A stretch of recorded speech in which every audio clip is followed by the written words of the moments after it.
的角色嘛，那你通过自己的强追击能力，其实打这个阵容保平问题不大。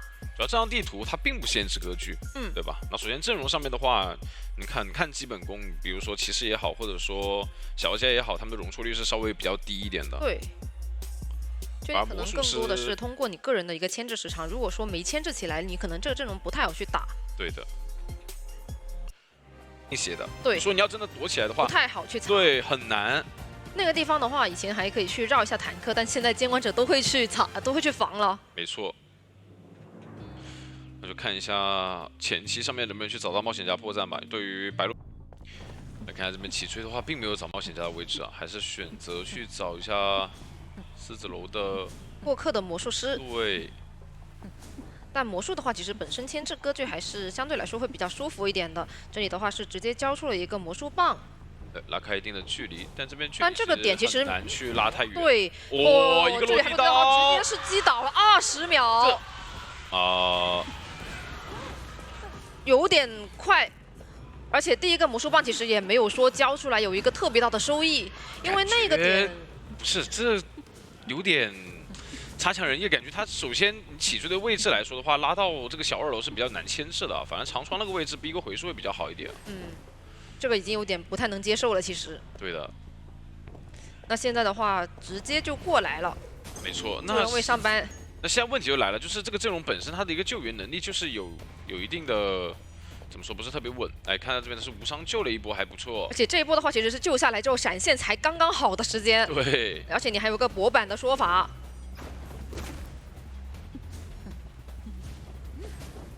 有预判没关系，可以接受。反正还是在化险为夷的一个时间，直接闪现过来。给一刀。密码机的话，现在是1台半，1台半已经是上2挂了。太难了，这一局感觉从开局的话就已经非常劣势了。只能看这个冒险家了，现在。是因为我们说到，我们说到这个阵容，它本身就很考验到选手本身自己的一个个人牵制，对吧？他没有辅助位说给到一个后期你2-6一个陪跑的机会的。看小学家这边一个救援已经拦截成功，但这边也是防雷手骑士回来掏人。是的，一个换了一下，回溯过来还是有一刀。其实整体来说的话，你该摊的节奏都有摊到。对。然后再想过来去找一下这个魔术师。这边的话，那你现在其实一根魔术棒也没什么牵制空间啊。是的，那只能选择化险为夷倒到角落去，不影响外围的密码机。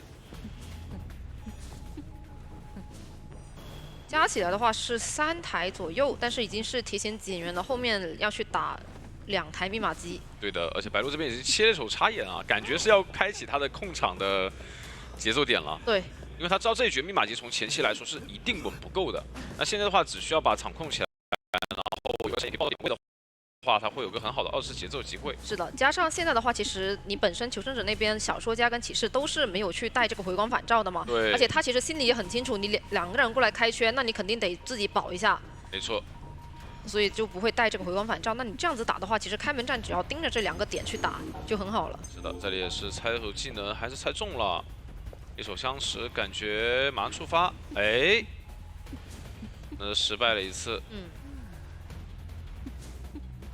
对骑士来说的话，道具的真空期还是相对久一些的。对，这边反驳成功，下一个拖出来，猜中平 A， 还有一次平 A 猜中，看，哦哟，都猜中了回忆。那这样子的一个签时间是慢慢拖出来了。是的，这样子的话，其实密码机慢慢的就已经拖的差不多了。反正我这刀没打到。反正这种插眼的话是并没有起到很好的效果。是，其实他插眼的话，并没有说有一个快速去续节奏的能力，其实已经离第一个人淘汰过了挺久的时间了。你看到密码机现在已经来到了最后台了，而且冒险家这边的密码也是非常多的。是的，冒险家的话手上是一整台，这个搏的话搏得非常好。对的。第2下的话是没搏到，不过问题也不是很大。而且白鹿的话，现在其实就是可以去抓着这个没有回光返照来打。是。那这种插眼的话，可能要去当一个管门的道具去使用了。是的，其实冒险家现在手上的输液室已经够了。没错。够可以去补小2楼的那台遗产。但现在有个尴尬的问题在于说，小说家要过来救援，但小说家这边是没有带这个回光返照的。是的。一个回溯过来。所以白鹿是直接先回来守一下。先排下耳鸣。直接开掉了。对。那这样子。你看这个插眼其实真效果不是很大，对，就感觉他这个插眼的话，其实就感觉他后期其实没怎么用技能，现在完全没机会交。对，如果说你是切了一个传送的话，其实对于他后期续节奏，或者是说开门战的时候，我觉得都是有挺大的一个机会的。对的，另外一边的话，看一下门这边是选的没有点了。 要去走地窖，但是其实底牌已经切过，但对于求生方来说它是未知的。对对对，因为他怕你是切了一手传送嘛。是，所以那边的话是直接放弃了想要去走角落的一个地窖。没错。其实对于白鹿来说，现在还是有一点机会的。对，没错，这边耳鸣马上好像就要响起，看一下有吗？再往前排一下，感觉这边要回溯了。是，这边再没有应该回溯了。对。 因为如果刚刚那个地方如果出了耳鸣的话，还是挺有说法的。对的。但现在白鹿好像意识到了。 还在往右边排，对，哎，又回去了，看一下，没事，我觉得这波就要往右边排了，能排到，但是现在还是有一点身位，对手是冒险家，能意识到吗？感觉前面再往前走一点点就要起耳鸣了，已经起耳鸣了，已经起耳鸣了，但是过来一看，其实门并没有开，那现在其实就是一个找冒险家的时间了，对。 先去2楼排一眼，看一眼，确定一下这些死角有没有人。是的，挽留的话还有30多秒。 现在的话就是看这个挽留的时间，对，还在排。哎，但前面的话有没有说法？哎呦，打到了！我的天哪！但这手底牌你说有没有效果吧？有，打出来了，对，是有效果的。虽然说是的，但我感觉 MRC 其实还是挺会应对艾维的。我觉得他们这个阵容拿出来就是防着你艾维的呀。 都防了呀，相当于。对，虽然说没有拿一些调状态的角色，但是也是保证了其他角色登场的情况下我也能打，对吧？这个的话，其实也是你选体系角色。控场型的监管的话，10日型它可以以追代赶，对吧？我基本上往中场赶的情况下，左右两边的人同时也会要去轻微的拉一下点的。对，所以他也是可以去先赶一下灯笼门那边嘛，然后再拐过来去赶。看一下起追了，这里也是先用14人往大副这边追。 但大副那边其实也是进行了拉点的，没有说在原地。对，这个位置的话，再往前走也会影响到队友的一个密码机嘛。是的，现在是59的侵蚀度，那顺便再过来给奈奈补一波寄生。是的，感觉是要对大副起杀心了，而且这个陶片的话，导致他侵蚀度上了90。没错，影响到了，而且脸上，哦哟，这一刀非常惊险，就感觉前面的话，他但凡挥一刀，其实已经中了。对的，然后第二个怀表的话是遥空了，那对于捏来说是有一定的追击机会了。现在侵蚀度是在92。没错。 位置的话，躲了一口伊森的喷，但同样侵蚀度已经来到100，还是要给到一刀。先选择喷一口，再给刀。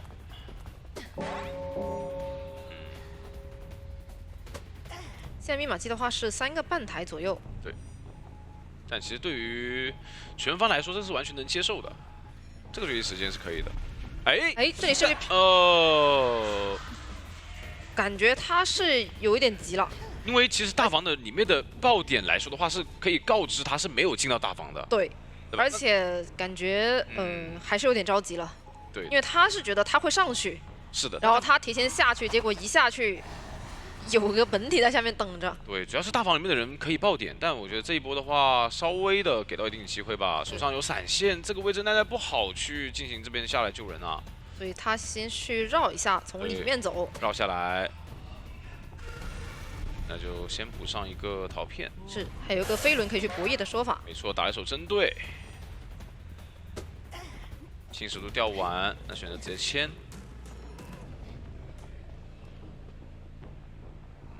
对于对局来说的话，其实捏捏只要淘汰一个人之后，是后期很有控场机会的。是的，所以现在还是要想办法，可以尽可能把大副给尽量保一下，让他第二个怀表也能交出来，起码。 对，主要大副的话，它确实会有一个比较久的座椅时间。那相对来说，你外面还是可以给到。闪现落地刀，这个是想非常好，想断一波救人节奏，但可惜是并没有命中啊。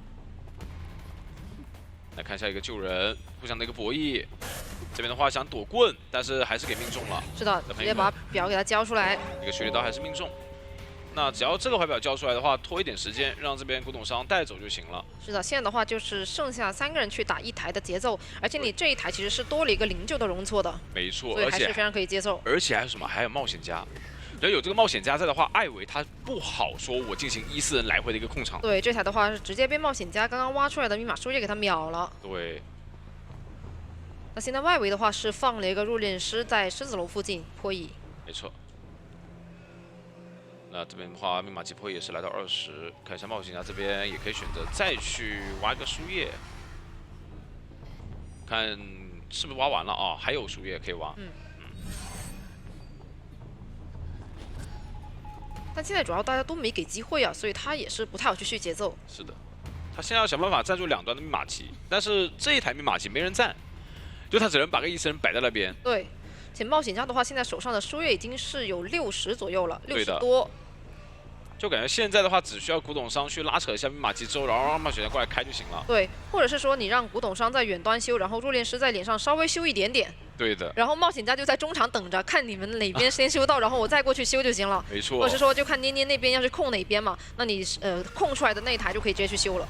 是这边再拿一身回来控一下，但这里一直没有拿刀节奏，感觉有一刀了。看一下这边机关枪能给到吗？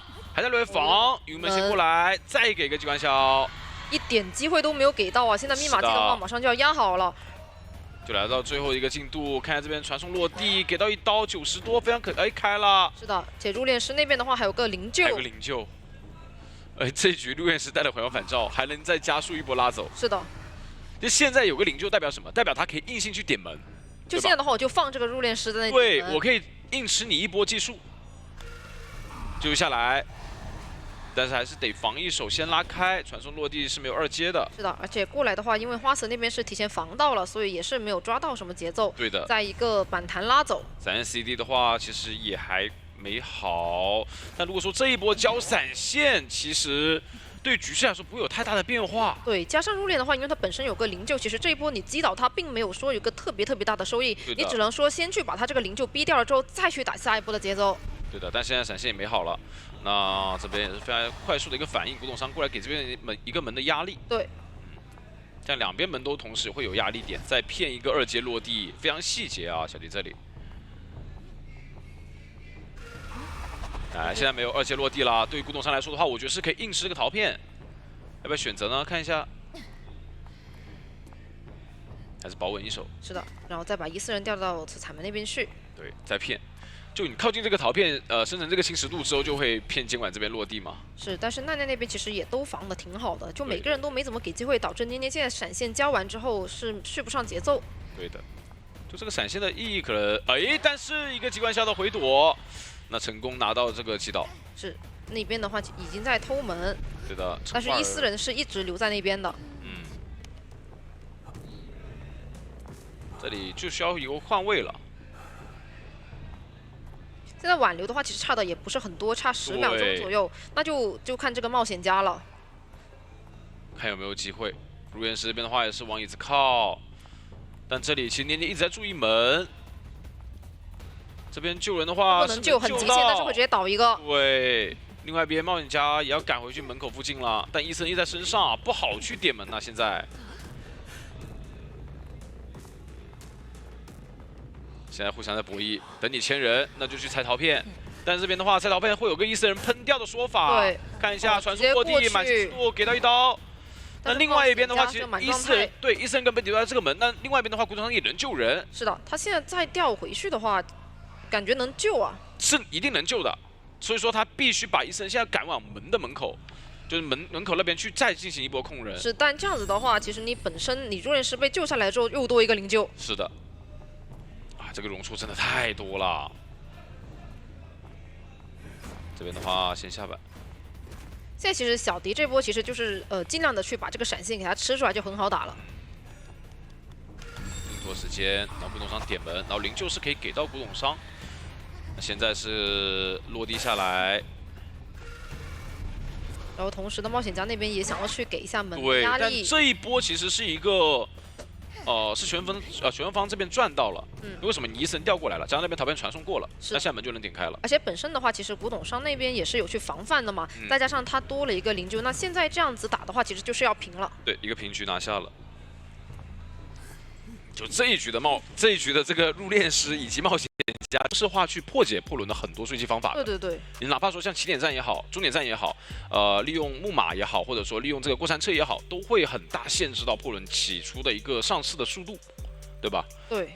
而且虽然说你这个破轮拿出来月亮河有点发挥空间，不过月亮河其实它的话，其实对于破轮来说很难追。然后鬼屋这个位置，它有个2楼的一个帮忙情况下，你必须要变一次人，那这样子的话起追的时间就不会很快。对。加上你这一步的话，如果说想要去追鬼屋的人，他是有机会去转到起点。如果实在不行的话，来看一下这边起追终点站台。那对于终点站台来说的话，就要想尽办法，看能不能快速达到这个横马的位置了。哎，第一个拐弯的话是没有拐到，是的，先上到第一根刺。这个地方的话还想去绕一下。对，那这样子的话，选择喷气背包，先拉开距离。但这个点的话，其实还是要去再切一波轮形态。选择依赖于自己的一个走位去进行前期的牵制啊。但这波的话，其实规避的还是非常不错的。没错，这边隔窗的话也没有办法上到这个刺，看等一波加速选的怎么样。哎，这边模型卡了非常久啊。是的，而且你这样卡的话，加速过来，哎呦，这个上次机会没有抓住。对，那花子的话又可以继续跟你去绕这个窗了呀。又回到这个窗户了。然后你被迫再切一波人形态。对的。那移形是已经好了。给一个夹子，还并没有去封到板子。是把移形过来想打一刀，但你移形过来是隔着另一个墙体的呀。没刀的机会，再次变轮。这个前期已经是拖了比较久的一个时间，而且你现在技能都已经吃过了，现在切人形态，我继续啊，继续跟你去玩这个点。喷气背包，这边交出来，再回到这个板区，哪怕这个距离你夹到了也没用，这太远了。对，太远了，没办法。现在密码机已经是2台半了。对的，像过来的话，哎呀，还在板中间变了一次，密码机已经快来到3台了。你这个点你要绕它的话，其实也比较难去绕。加上你现在人形态的话，你还得去处理一下这个板子，那很亏啊。没错。所以你想跟他去封一下2板一窗这个点，其实花死已经转走了。主要现在你的技能暴露了，就基本上对于球方来说的话，我不进一些交互点就行了。看一下夹子还没有丢过去对面，有个打头机会，改板，我天！感觉前期真的是拖得有点久了，他这个是已经拖到了队友去跑图修第4、第5台，现在救人尾还有空，可能去翻个红色密码机都行。没错。再来个夹子封，又没封到。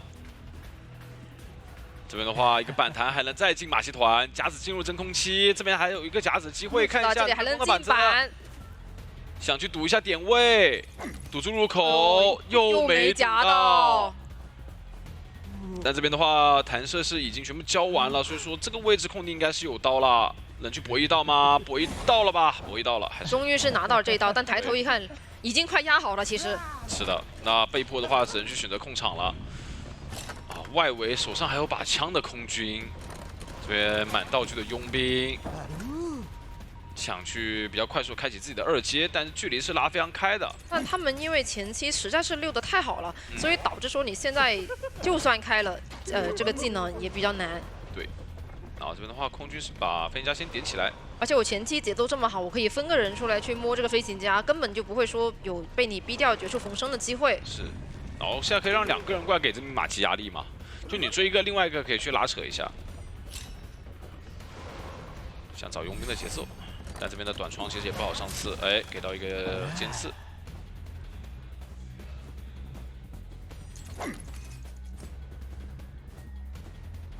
也是没怎么给机会，还在牵制啊！这也是终于夹到一下。但我觉得前期这么好的一个节奏，佣兵这边容错也高，他只要说倒到起点半场去慢慢自己起就行了。是的。现在对于破人来说不够，还不够。第5台都快压好了，还不够，就不是对于他来说要去争取的话，肯定是不够的。不是我的意思，就是你第5台都已经压好了，现在已经不是讨论够不够的这个时候了。他现在在消耗道具嘛？那先把佣兵挂上。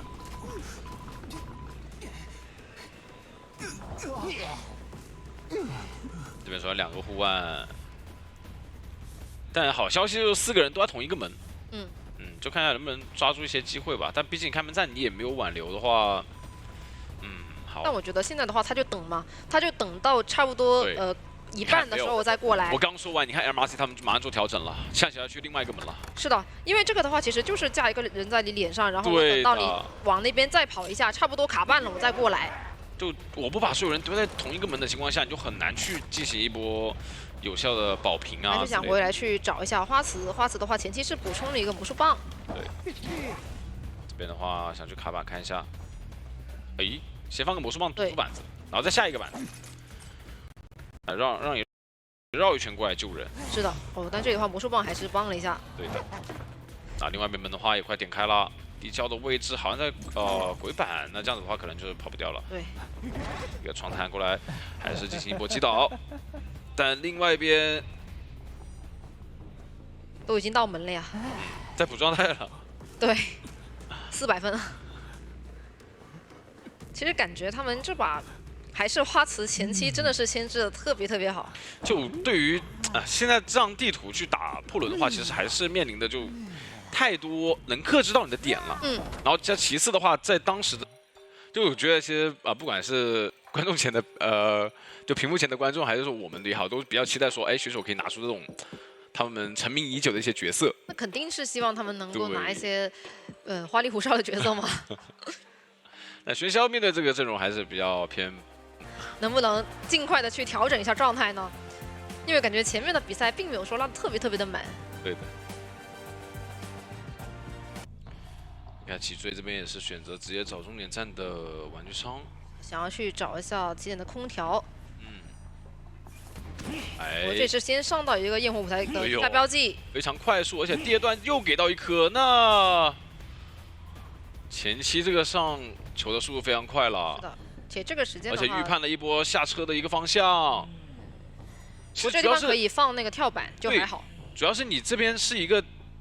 坐车真空机刚好我等好我的 CD， 那你落地下来，我再去命中你一次，我直接调好怎么办呢？直接来了。对的，古董商被迫过来帮忙，但同样也上到古董商的球，而且只要被喧嚣黏住，基本上是很难躲掉。是的，看一下韩国手法。因为现在飞轮的话还有一点点。对的，然后也是想要去压制。直接在飞轮好之前先上到一个球。哎。 红汤这边是一直压制的技能，不让去交出来。一个飞轮交出，空中飞人赶过来。但这里的话还是有上球的机会，那就直接倒了。直接击倒。你的飞轮在上一波那样子交的话，其实这一波是规避不到的。对的，因为首先不是，主要是玄霄这个角色，他不能让他近身。对。近身跟他博弈，你一定会被他黏住的。对他直接放一个焰火舞台。看。现在的话是直接倒到了地下室。 通缉了过来的佣兵，哇，这一手通缉还是非常给力的。那看一下外围双方惊喜还在，只能说去硬拖一点时间再下去了。而且对于白鹿来说，我只要保稳就行了，对吧？你这边落地下来，给2个双球。 这边再命中一次，再弹一波双倒，看到了双倒，回手再去打古董商，可能也不太好去拖时间。没错，这边的话有佣兵再也不好交机关销，红球再去封住，但这里的话就差1颗了，再骗，哎，还是给到了。所以你到后面这个整体的运营也不太好打，因为玩具商开局是给过一次普通攻击的。然后现在所以说只能让气象过来救，然后看能不能去。 保一下古董商的一个牵制机会吧。台湾这边也过来，但是被看到了已经，这就是玄霄的赶路能力。对。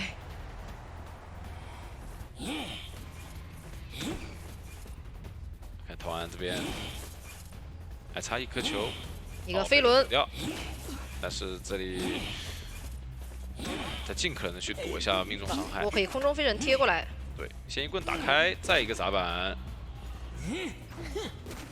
这个砸头的话，其实还是挺关键的，因为它是可以去玩到这个板区，然后让外围再过去把佣兵的状态给它调了。是的，给到外围有一个周旋的机会吧。是的，而且这样子的话，你得让气象过去调他们的状态。对，不然的话，其实外围状态调不上来，很容易就直接崩盘了。是，那这波下来其实还是拖了挺久的时间的。没错，把手上的道具也是交完了。哎。 这个移形啊，还行吧，比较局势优势。现在他怎么去打的话，我觉得都是就是移形，它有个比较好的点，就是你这个面对面移形有个比较好的，就是不需要被砸，对，就可以过去，机会牵制了。现在没办法，对吧？然后佣兵这边的话也是过来卡一手，也行吧，反正他就是要保发现的位平嘛置。要保平的话，你只要提前解决就行了。对的。这边忽然叫出来，去找一下班长台的空调。那现在对于白鹿来说的话，他目标很简单，只需要针对一个，对吧？然后对于阵容上面来说，我们看到这边是没有回环反照的，所以开门战要去尽可能的跑3个的话，还是有点困难的。看一下，这边落地下来还没办法上到车，手上的飞轮的话，必须要规避一次满伤害的状态才行。看一下这边没有上到球，直接飞轮赶车，但也是被连上了。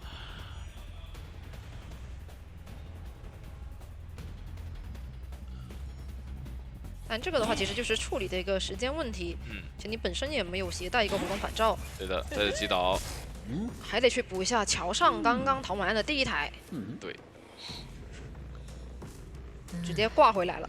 主要这一手白鹿他是带了挽留的，就你可能开门战真的是没办法。恐龙飞人赶路。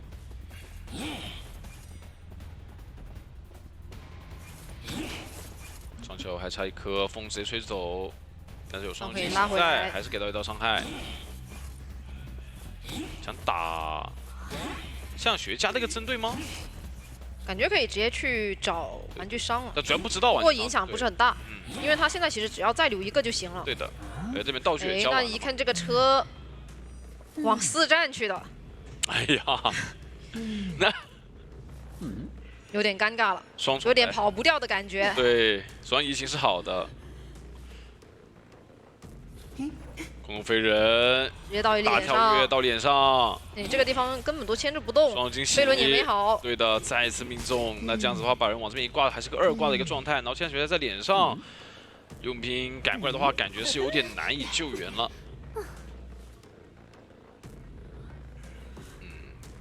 像目前是挂不上。是的，我觉得他现在的话，其实就在气象旁边待着就行了。对对对，就不会说离特别远。对的。赶不过来啊！这边挂飞的话，可能都来不了。因为那边玩具商已经是没有人能救了嘛。对。起来了，来看一下。也就算你救下来，其实那个终点门也是没有点过的。是的。那最终白鹿这边的话，也是顺利的拿下一个3抓，那也是恭喜 MRC 获得本场比赛胜利。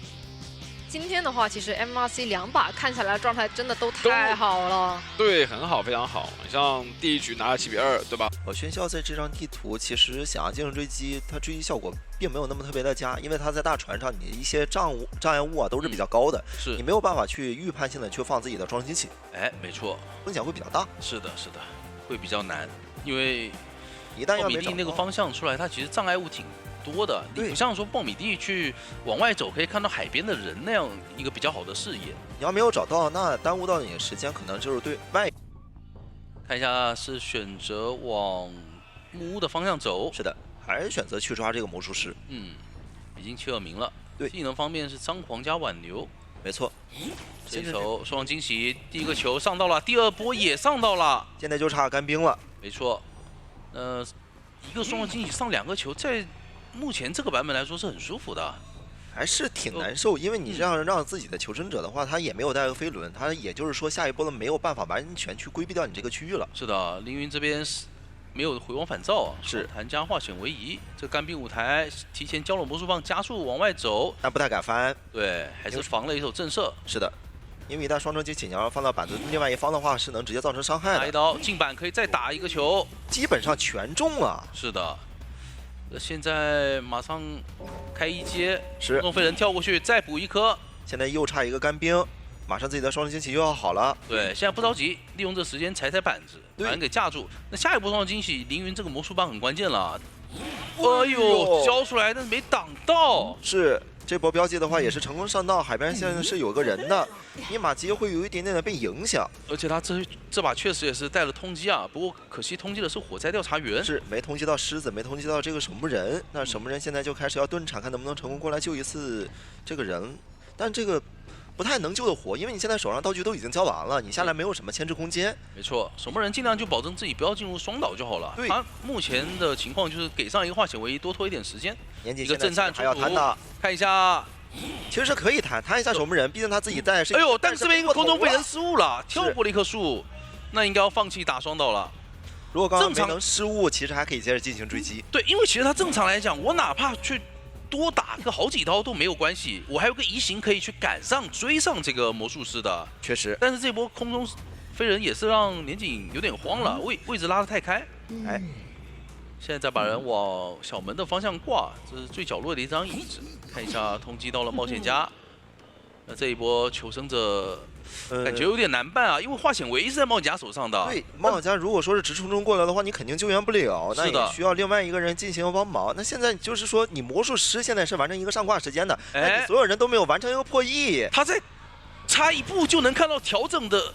2个人的时候，他回头了。其实他就是在吊这个冒险家，因为你冒险家你没有办法过来进行救援，而且你这2个人一旦摸好了，你魔术师也救不到。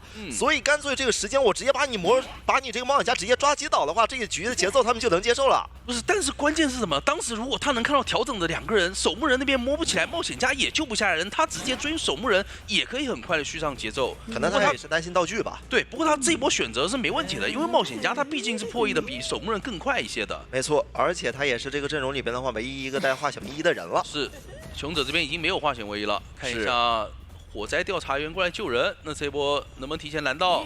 不太好救的火。先交一个气囊，弹了一手，可以拉近身位。双重惊喜还有2秒钟才好，直接先上球，不让无伤救。伤害。这双重惊喜就留着处理冒险家了。哎。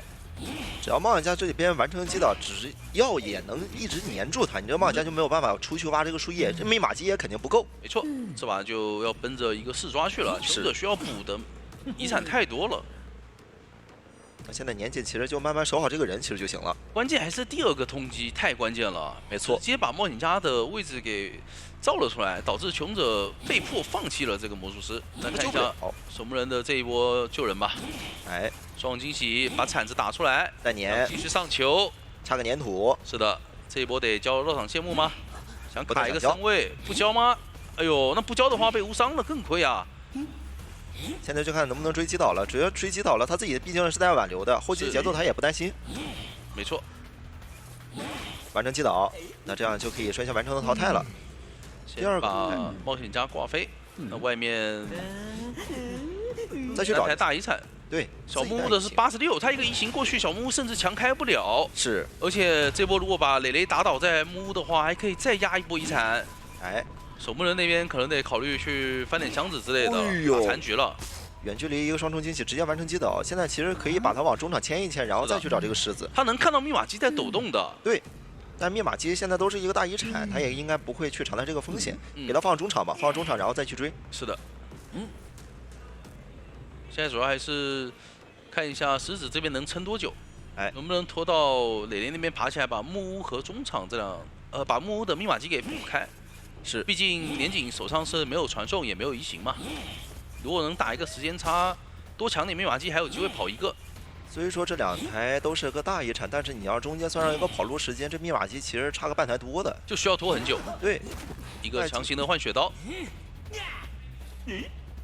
在空中会人跟上，哎呦，这铲子已经剩最后一点点了，是交不交都没什么太大的办法。这波其实可以把他挂了，因为他只要盯到厕所那边密码机，他还在摇晃，其实就可以进行追击了。是，可以挂。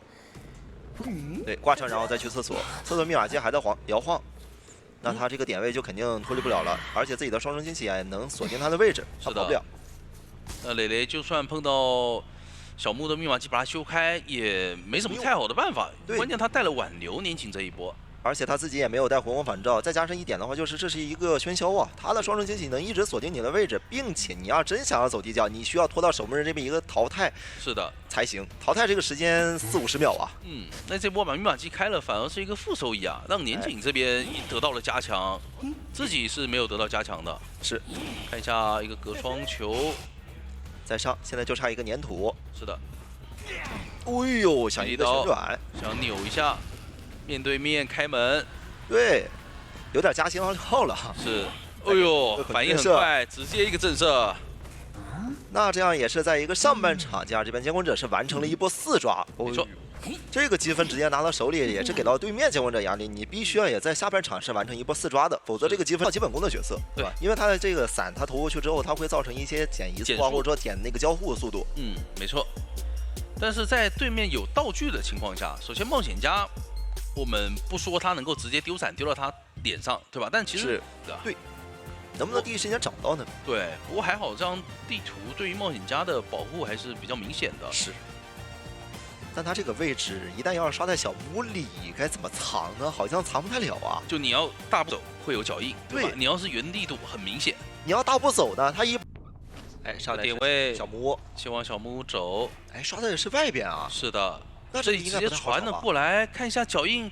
好像看到了。看到脚印了，是的，非常快速的找到了阿策，阿策提前下板，一个反弹正在往小船方向拉。那这一把前锋上扳会上的很快啊。对，只能先拉开了，看这个双11进行的拉扯环节会进行怎么样了。没错，再来一个双弹，在这个位置其实还挺难受的，不过也还好，是因为这边带了个风窗，踩板也比较快。这里没有插眼的话，其实穷者应该是能够意识到，他要么是闪现，要么是兴奋。对，这位置其实有机会能拿刀了。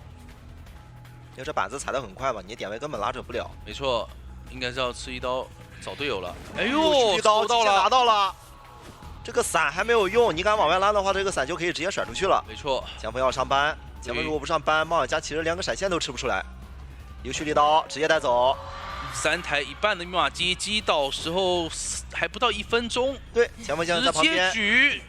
哎呀，没来得及，不过也还好自己放下了。没错，因为前锋来的位置是比较远的，这一波卡梦也没有打算去摸头拖一下自己球的时间。不止英明现在其实可以直接逼一下前锋了，看能不能逼着前锋过早来救。他手上是有闪现的，是的。如果说强行闪开前锋的话，后面飞行家是可以帮忙辅助过来救人的。选择切成了黑，是的，这样的话可以卡一下淘汰进度。该怎么说？插刀也比较快嘛。补上不了，一个悬停飞到椅子面前。对，冒险家还是没有太长牵制空间啊，翻过去再摇到了。但是前面还是能进板，看看兔子一鸣这里要不要交闪了？感觉这个闪现还是留着应对前锋好一点。对。那这里的位置应该不太想耽误自己了吧？没错，还想省一下闪。对。哎呦，前锋提前撞了，先拿一刀。这个撞有点伤，因为他这个伞现在还在，你这边的翻板我还是能跟上。吸魂跟上，就看阿策在板区间的博弈了。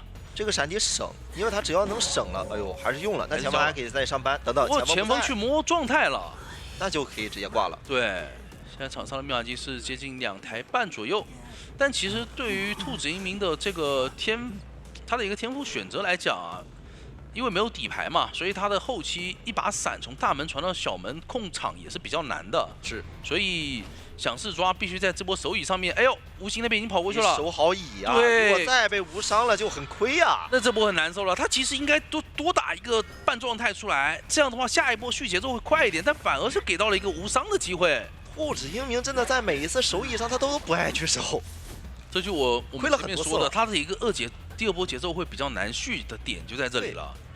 他可能想打拦截吧，但是他拦截的是前锋的方向，没想到木偶师也来这一波拉球，撞了下来，是卡梦的这一波，前锋还可以再拖，时间拖的还是挺久的。但密码机现在其实板子一下就是头铁硬举吗？一波交互撞，他现在没球了，其实还可以接着硬牵，还可以再装，对吧？我虽然没球，但我可以装有球。不过这一波是空地的话，卡梦也是没办法操作了，道具也不多了，是。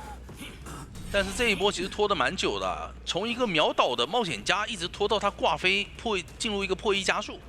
对，这里再进一波守密码机，找一下无心。是的，无心作为一个木偶，可能要提前变身去防一下他这个超长刀了。哎呦，骗出来了，打了一波弹刀。是的，他这一波其实只要你交路易，速闪就是不亏的。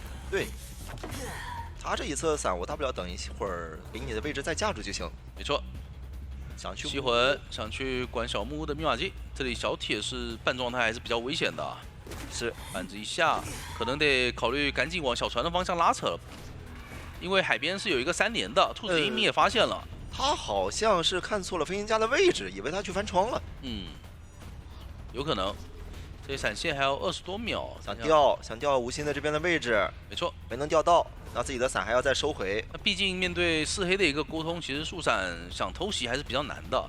但自己的闪现还有14秒啊，感觉要等到闪现好了才有机会把人给打倒了。还想再抓无心，但其实就直接抓。这里如果想抓的话，看一下下一波摇铃，应该是可以再骗出一个路易，可能是会想直接闪了。是。闪现打倒的话，这样还有海边的一个3连可以守，他就得围绕这个3连去打了。再变，没能变得出来。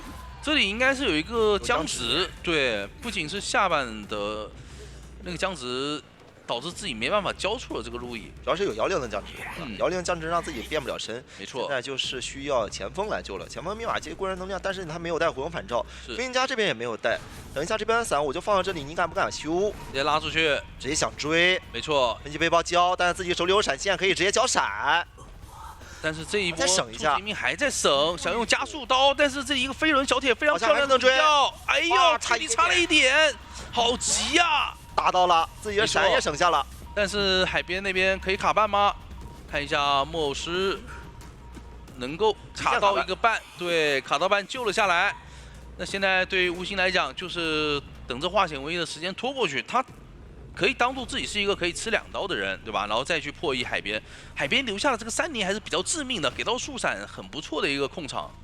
不止一鸣现在其实可以来回打拉扯了，再去往海边去控就行了。哎，穷者这一次选择让满状态的前锋在海边进行一个破译，让木偶师去卡着，假装要来救人。是的，如果说兔子一鸣交过半淘汰进入过半以后交出了这个伞，那么他是。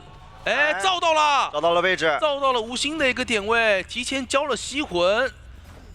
那吴昕在这个距离来讲，他是完全不可能把人给掏下来的。没错，利用自己的这个路易加速，看一下前面的窗能不能翻过去。密码机其实是快压好了，隔窗刀打到密码机不够，闪现直接牵到其实是最好的，直接交闪牵了起来。卡蒙那里应该是不打算把密码机开掉了，看你挂不挂。可以挂，可以挂，一定要挂，因为那边密码机修的太多时间了。然后现在把自己的伞直接摇到海边。那现在卡梦有一个走地窖的机会啊，地窖在大门方向，看一下。直接传过去了，直接传到了大船，很准，已经看到脚印了，也有耳鸣。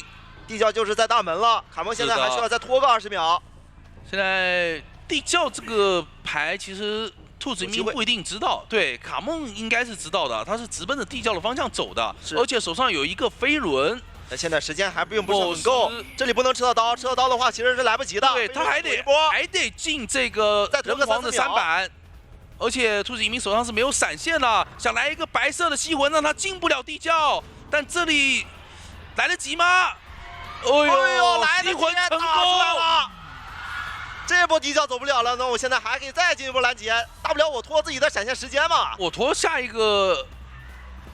波吸魂你也没办法呀，我下一波吸魂过去可以把你骗过来的。再骗。是的，自己的闪现反正现在也是比他的飞轮是要快的，所以说再等下一波闪现也行。是的，卡蒙前面的那个飞轮有点着急了，没有用来顶掉这一波吸魂状态。那现在兔子一鸣再切成一个小黑形态。兔子一鸣现在不用急啊，他把后边的那块板子给他踩了呀，对不对？你把前面的板子你放了没关系，我把后边的板子踩了不就行？是他现在找一个比较合适的角度，突然间来一个摇铃，其实没事的，先把后面的板子，你像是这种伏笔板，你先给他踩了。而且最关键的是兔子一鸣可以等呀，对吧？我等着过会地窖刷走了，我这个板不是随便踩吗？按理来讲应该是求生者更着急，但是这个视角怎么感觉兔子一鸣更着急？但是求生者这里好像过50秒马上也有飞轮了，但没关系，他闪现更快。是的，就等闪现还有30秒，飞轮还有40秒，中间有个10秒的时间的，所以说这个地方就慢慢等，兔子一鸣就能接受。是的，关键是卡梦的位置也被架着离地窖越来越远，还有20秒的闪现，15秒，在暴风雨来之前，那就再等等这个闪现时间。暴风对他保这个倒地的人，其实作用并不是太大。是的，我们来回到我们的赛场看一下，再等这个闪现，还有8秒，8秒钟的闪现。前锋那边的飞轮应该是来不太及了。兔子一鸣已经在准备找好角度了，甚至手上是有加速刀器的。撞墙。对，哎呀，闪现过去了，直接闪倒。兔子一鸣完成了一波4抓。是的，主要面对这个阵容实在是太能牵制了。看一下要不要考虑带张狂挽留移形那一套。可以尝试一下，毕竟面对这个阵容，你移形去补开一个距离，你苦手拉再多的火箭，我一个移形直接。不知道飞轮带的多不多？小玩家应该是双弹飞轮。他们的假想敌如果是歌剧加喧嚣的话，感觉是有可能会带多几个的。对，都想要第2局了。双弹飞轮只要能自己携带。哦，下来是先前往了一个红蝶河，再去往中场把所有人都赶一波。在这里找到了卡梦的一个位置，远程双重机器先上到了一个惊吓标记，第2波，哎呦，连续2颗。焰火跟干冰标记现在都上到了，就差个粘土。没错，翻。这里攻击距离攻击不到嘛，所以说也是大胆翻。是的。哎，超远的一个换位，然后再想往回走，那这个点位可能会有点尴尬呀。是的，给到了伤害。不过这里电车刚好来到了墓地，他应该是不考虑上车，不考虑上车，打算直接再去翻一波窗。没错，墓地进行牵制了。一鸣这里也是有意思的，在防止卡梦吸隐喻。这一波等到下一个双机器好了，感觉就有机会打倒了。是，这再进行追击，板子一踩，再换位。是的，但你这样换位的话，因为他是没有交双重惊喜的，所以你提前换位有可能规避不掉。不过2波都没有上到球，现在就差个粘土，这个对要粘上。哦，哇，粘上了，抽到了一波。可惜刚刚这波拉扯点位没能让阿策看到。其实刚才卡梦那波换位也是利用自己的一个小加速加飞轮规避掉了兔子一鸣的双重惊喜的2段上球，但是兔子一鸣自己追上来是抽到了一刀。等等，我怎么觉得阿策好像看到了呢？阿策应该是看到了卡梦，然后现在等第一救下来之后，后边再换。但是后面再反生的话，其实兔子一鸣有个移形的存在嘛，也没那么怕。看一下吴昕的这波救援，准备上双球，双惊喜，第2段表再摇，保证自己不被打一个双倒。没错，密码机现在也是2台半，不是很够。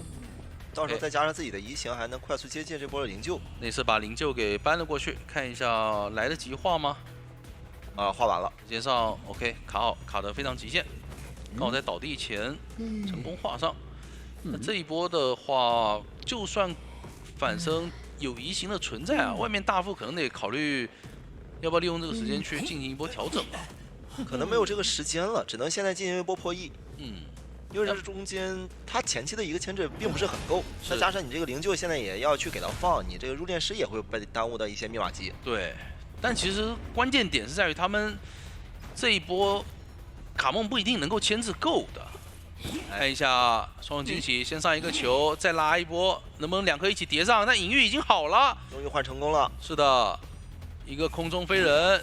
哎呦，拉过来的位置非常精准啊，直接是上到了双球，那可以先完成淘汰了，再出去进行追击。现在不管是抓阿策也好，还是抓吴昕，他必须要赶紧去追了，没错，不能犹豫。而且红蝶和刚才那边密码机是有抖动的，兔子一鸣选择往中场绕一下，想去 S 板吗？还是去甲门？他现在中间不能逛，他只能直接去找阿策，其实是最好的。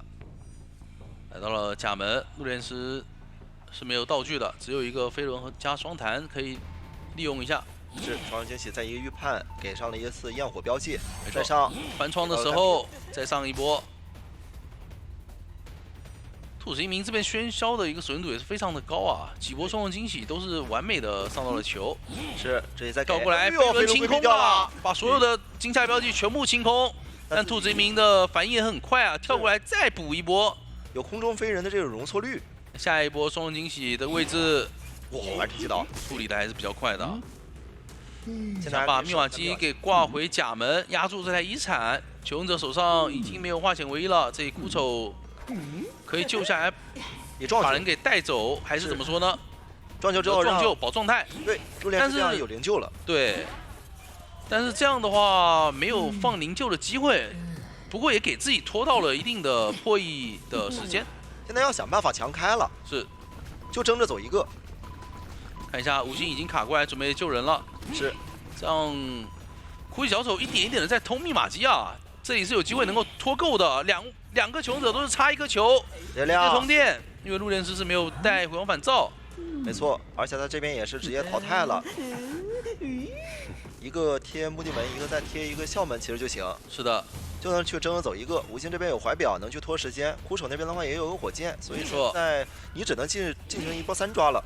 怀表直接交，小铁那边也是刚碰到，想尝试一下，前面有一个地窖。是的，但是电车靠过来了，还有第3段怀表，又摇到了，哎呦，打出了4人状态。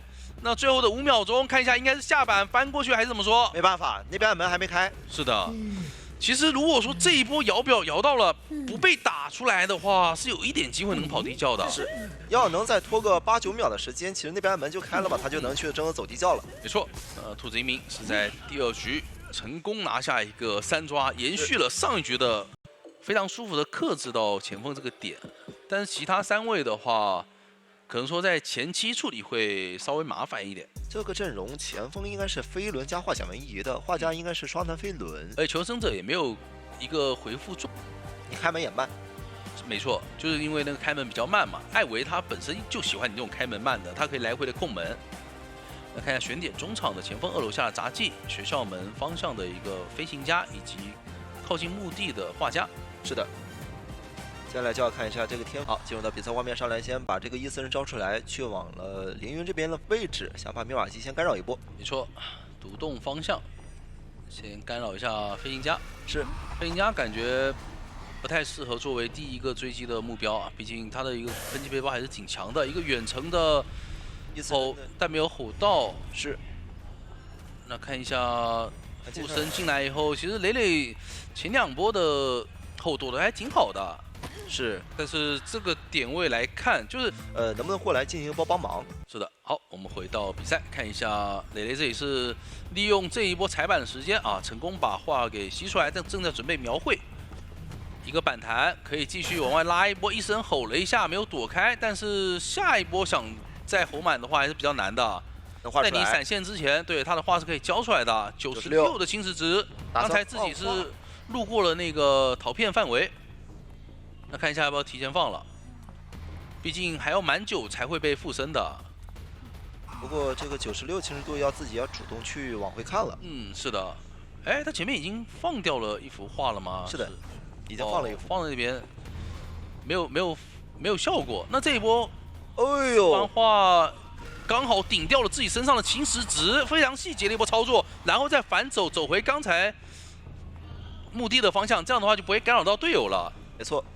这样拉扯点位，你监管者其实就有点难受了。自己的侵蚀度现在必须要再重新上一波。是的，你现在哪怕再附身过来，但是你其实只能闪开了呀。是，先闪现过来吼了一下，再拿刀。但是密码机已经很多了，因为你是闪开的，而且你刚好已经附身过了。那这样的话，磊磊他是可以跟你拉一个超远距离的。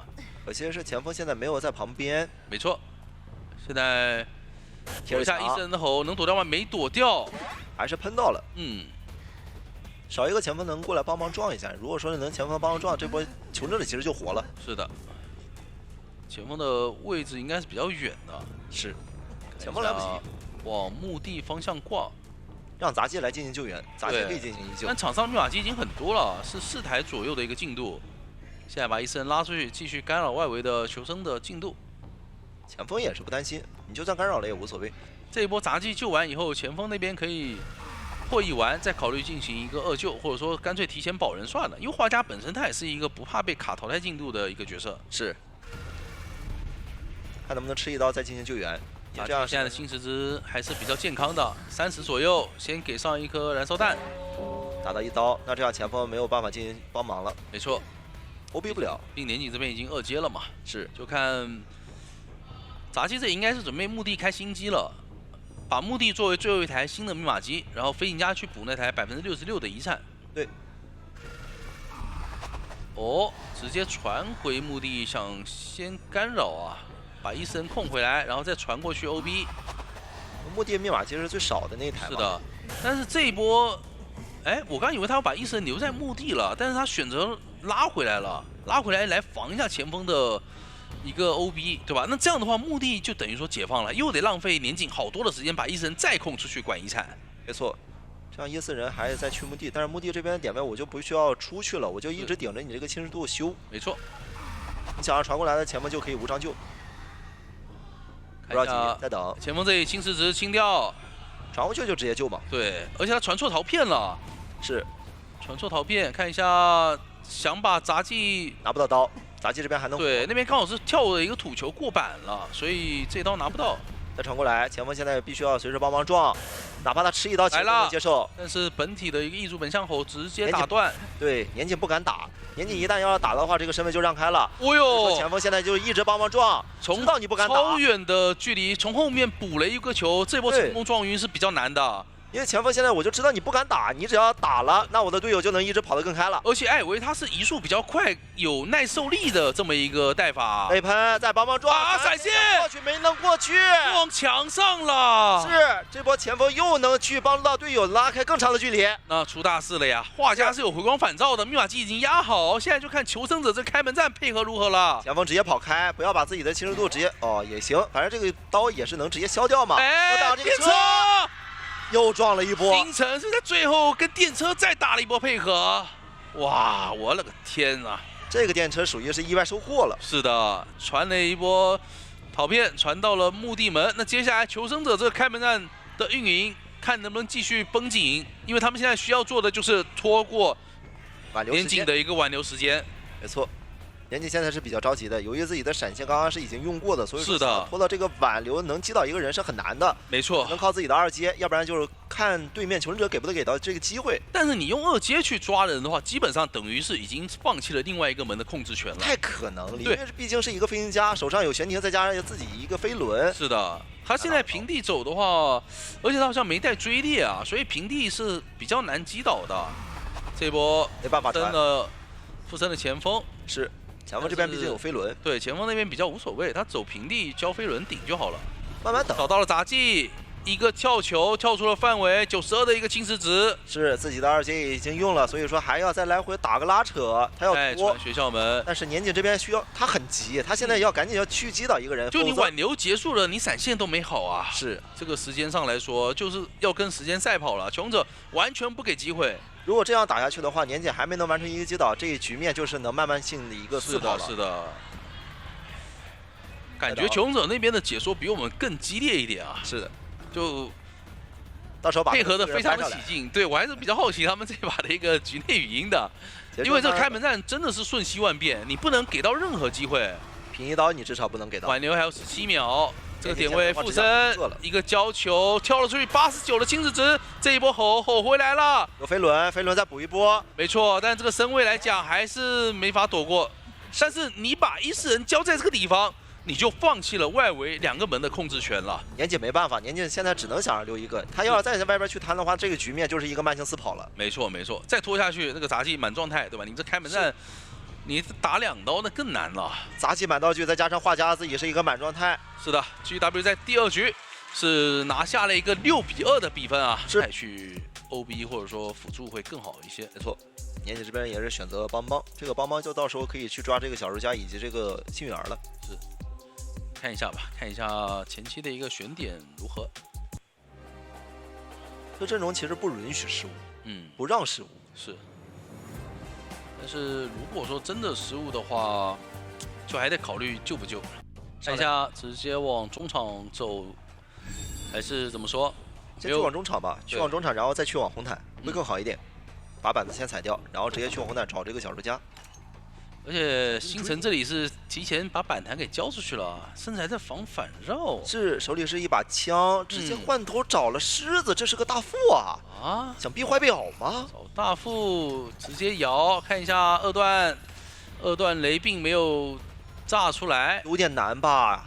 狮子这里还在卡位，2段表也摇到了。那现在年锦，还要追吗？他想化险为夷，他想直接，但你要面对的可是有点拼啊。有枪的人啊，这幸运儿到时候可以带着把枪来啊。对你3段表一定是摇不到的，但是你交了枪以后，让大副再交出一个表，我觉得是没有太大问题的。是吃一刀没关系，再等第2段回表。而且前期的一波走位，其实求生者的破译的还是比较少的，摇了出来，因为他们一直在被干扰，2连雷也没能炸到。没错。再现在就看后面的2段表能不能摇到了。哎呦，失乐园状态触发是，但是入殓师这边已经是画了个灵柩了。是的，哇，好准啊！年景这举起来，看一下怎么说。画上的话，外围的密码机是接近1台半左右的一个进度，非常的少。密码机2个人没有进行破译啊，星月儿是直接跑开了，大方没有破译，直接跑到墓地。有点太耽误时间了。确实浪费了挺久的，而且他应该还是顺便翻了一个箱子的。大副其实牵制到这种时间，牵制到这种情况下，不应该是密码机才艺太多。他2个表都交了呀，对，2个表都交了一个情况。看一下下一波怎么说吧。因为其实对于求生者来讲，化险为夷被吞掉了一个，这个大副你就不一定敢救了。说实话，是的，幸运儿来救的话，可能也会损失惨重，没有救的收益了，不如直接卖。对你这波来救的话，会浪费更多道具，你不如留一把枪去进行一个第2波牵制。没错，这样的话大副还能稍微坐会。等等，幸运儿这边还被攻击到了，那更是没有救的理由了。说实话，是可以直接卖了。或者说小说家来一波换位无伤呢？没必要，因为你要是现在要过来的，本来大副他就是做个30多秒的时间，对吧？你这边就算是给他上了一些淘汰雷，他也是没什么用的。对，还要救吗？救他的收益并不大吧，因为他手上没有道具啊。来了，想换位尝试一下吧，换位完再补一把枪。但是其实年景下一个移形马上好了，你们这一波操作他还是可以快速拉近身位，雷马上要引爆了。2个人过来一起搭着救会比较伤啊，而且这大副并没有什么牵制空间。先交一枪。那石子只能往小门的双板区转进去。不过小说家手上是隐喻还留着啊，就看这一波幸运儿那里怎么说。再炸遥控雷直接炸倒。我觉得这波就是亏的，而且是亏的很多。你这枪交了，但你别说，他幸运儿因为有一个娃娃傀儡在外面嘛，对，密码机倒是。等于说只少了1个人破译而已，但接下来他是追谁都行了，已经是4台密码机了。没错，现在就看下一波年景，就看能不能找到人的节奏吧。他现在找谁都可以，找幸运儿也行，找入殓师也行，找小说家也行，因为他们3个人现在的所有的道具都不能支持他们去牵制这个帮帮，他是个2阶帮帮了。是的，不过至少求生者这把是没有留下3连，年景现在只需要找到人就行，找到人然后进行追击。星辰那边在给自己扎针。再找到凌云，凌云这边小说家，但小说家去溜一个帮帮，其实也并不是特别的舒服，因为他很多地方能直接封雷。对，这里是有飞轮的，一波直接换位，那这样的话他是得往3连跑回去了。是，再跑回3连的话，万一一会儿倒了，哎呦，好准！地窖，哇，这个角度也能连上吗？这个位置全封住，补了个飞轮。下一波隐喻只吸了1/3不到，想抽一刀没有抽到，准是归准，但是这个雷有点奢侈。是，那被迫交出了传送，脸上是入殓，但其实这一波操作完了，小说家还是有机会能够过来救人的。没错，因为小推的密码机其实已经破译了挺多的。看能不能完成击倒，完成击倒，然后直接挂墓地。这个机械玩偶其实并没有多少电量的，它不支持救人，它只能卡一个耳鸣。对，看一下遥控雷，直接摇倒，先牵起来，然后或者说直接放雷也可以。对，可以考虑汽油刀的，打一个汽油刀。是，这里直接挂墓地，然后去找这个星辰。其实爆乌鸦了。等等，星辰这边想要直接救不了啊！爆乌鸦，你的状态是娃娃掉了，娃娃掉了，爆了一波点。那这是比较难受的。是，这边星不好救啊！你飞轮现在也交了，这边的话再去找这个雷。但刚才那波雷是一个小失误。现在在搏这个震慑，看一下，先打一刀，不敢救，掉雷想躲掉了，躲开了。再一个遥控雷想压起身，怎么说？他没有带回光返照，直接下板，没错，迅儿没有回光返照，所以这波通电，看一下怎么操作吧。想再强行救一波，入殓师应该是给了灵柩，想反身再救一波，但是你救完，他同样还是可以继续打针对的呀。再打就行了。对，就是回光返照以后再救，然后迅儿往外拉，这样给到小说家一个点大门的机会。先完成击倒，而且这一波打倒的是入殓，那入殓反身回墓地，另外2个门都可以点。看一下，他这里需要看一下磊磊这一波能不能拖一会儿吧，把2个门的时间给拖开。哎呦，大门刚点上，这已经倒了，直接传送大门。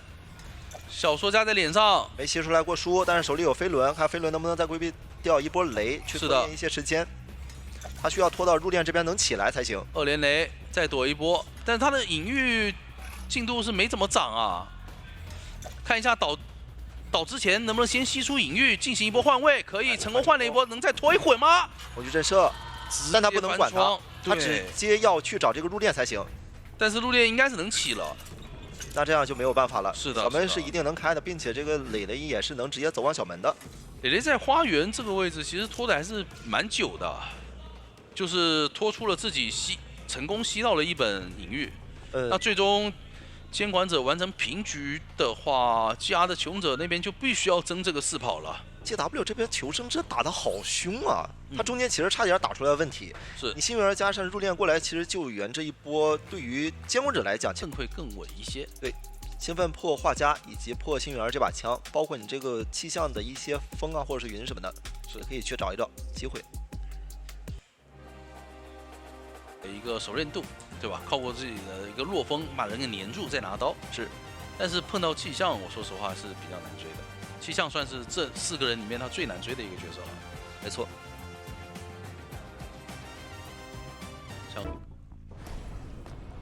就到比赛画面上来是直接找往阿策的方向。没错。这个点位直接走，穷者都在拉点，气象也提前跑了。看一下小铁在花园这里是卡着，是，但是走出来了，跑出来了吗？脚印应该是可以看到的。他本来躲在那个短窗的位置，运气不太好，应该是想摸刀就没能摸到，摸了一瓶香水。哇，那他现在还是一个双弹加化险唯一这么一个天赋啊，比较难受。看一下一个落风先粘住，先翻过来，看能不能规避到这一刀。对，哎呦，但是板弹的效果还在啊，所以通过加速也是转进了下一个板区。对。这里的风行不交是对的，因为他前面的那个板区他还是能进的。没错，这里这个风行应该也是拿不到刀了，只能跟着翻。是，跟翻下一个板子，继续补一手。画家已经提前过来帮忙吸画了。没错，那现在就可以直接转头抓画家了。是，看一下位置吧，可以抓，应该是放不出来的。不过他也是提前在躲。哎呦。先拿到一刀，自己现在下一波就是跟一个闪现了，看能不能拿到无限下一刀。点位翻窗，看一下，翻其实就可以交闪，往右边闪，再跟上这个地方落风粘住，是，哦呦，拿到下一刀，而且是在出完刀的一瞬间，把视角转进那个窗户看的那幅画，对，等于说替换掉了一个插刀动作。接下来可以直接去，可以挂双11，或者说挂墓地也行。那这样挂墓地去。干扰小铁，哎，小铁手上有把枪的，看一下会不会打个出其不意。不敢，没交。这把枪一旦要是现在交了，万一没打下来，可就节奏炸了。对于兔子移民来讲是2台半左右的一个节奏，把人挂上，但是他挂的这个人是没有太强的牵制能力了。下一幅画如果说打针对的话，他不一定能够画出来，因为他本身是没有带牵制天赋了，是带了一个单化险唯一这种天赋。让阿策来救，阿策作为一个气象学家是需要救下来，再拿一波风给他卷走才行。是的，救下来再补一个强风，飞轮躲一刀。看一下兔子一鸣的站位，对，尽量是贴在这种墙边上，不要站到空地去，那样的话吹会比较难受。兔子一鸣，哎呦，吹的也是比较远，这是厚积而薄发吧，前期是卡在了模型上，但没想到还是被吹走了。哎呦，这一波是又替换掉了吗？